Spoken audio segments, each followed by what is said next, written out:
It's Thursday, the 21st of October 2021. Welcome to the Fear and Greed Business Headlines, where we give you the top 5 business stories you need to know in just 5 minutes. I'm Michael Thompson, and good morning, Sean Aylmer. Morning, Michael. All right, 5 stories in 5 minutes. Let's get into it. Nearly 10% of bank branches closed in the last financial year, and ATMs are disappearing even quicker. I know this sounds a little bit dramatic, but the world of banking will never be the same, Sean. I agree with you, Michael. The Australian Prudential Regulation Authority said 447 bank branches closed last year, and there were more than 1,800 ATMs shut down. That's about 19% of the network. People don't like cash, especially in a COVID world. That's the bottom line. But also banks are trying to cut costs in the low interest rate world, and branches are costly things. That's not a COVID thing, that's a real world thing. Online banking is now commonplace among all age groups. And remember, getting a loan involves a broker or a representative from a lender coming to your house or talking to you over the phone. You don't need to go into a bank branch.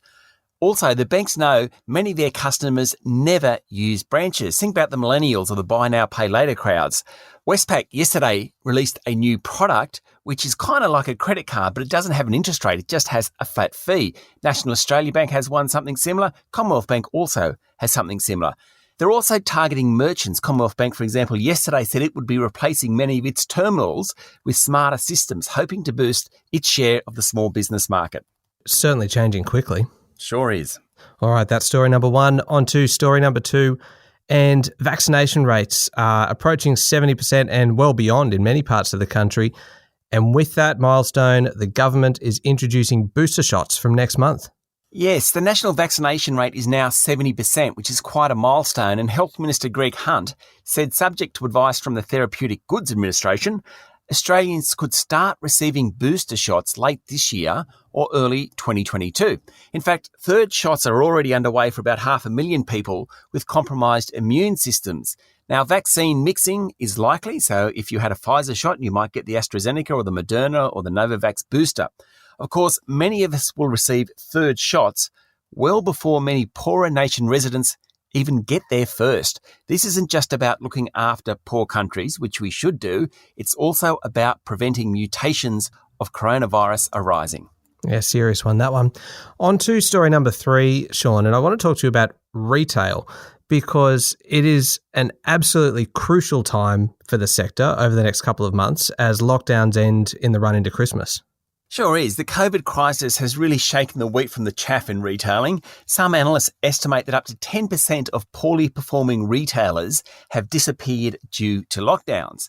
Now, what it means is that shopping centres and high streets, as they reopen, there's going to be fewer shops selling stocks. That's actually good news for the retailers that made it. We know that people have around $200 billion in savings. Economists assure us that there's plenty of pent-up demand and the labour market is stronger than anticipated. It could turn out to be a really, really good Christmas. Now, some retailers have come out in the last 24 hours and said things are looking up. Online retailer Kogan.com was an example of that. However, others, Super Retail Group, which includes Rebel Sport, BCF, Supercheap Auto, and Adairs, the Manchester Group, came out yesterday and said the lockdowns had hit them really hard and they needed things to turn around. Sean, story number 4, it's a short one, and I'm going to introduce it only by saying this is disturbing news. It certainly is. Endeavour Group, that's the owner of Dan Murphy's and BWS, the spin-off of Woolworths, said supply chain problems could disrupt the supply of beverages, particularly imported drinks. What a crisis. No French champagne for the Michael Thompson household at Christmas. We may well survive, but it will be a struggle. I've got to say, I don't know whether it's got anything to do with French champagne at all. It's certainly imported liquor. That's what's going to run short. All right. Worrying times ahead. All right. Story number 5. And this one, I don't even know whether it's true or not, but it does seem to be gaining a bit of traction in the media about Facebook. What's the story? Well, media reports out of the US say Facebook Inc. is planning to rebrand the company with a new name, and it could occur in the next week.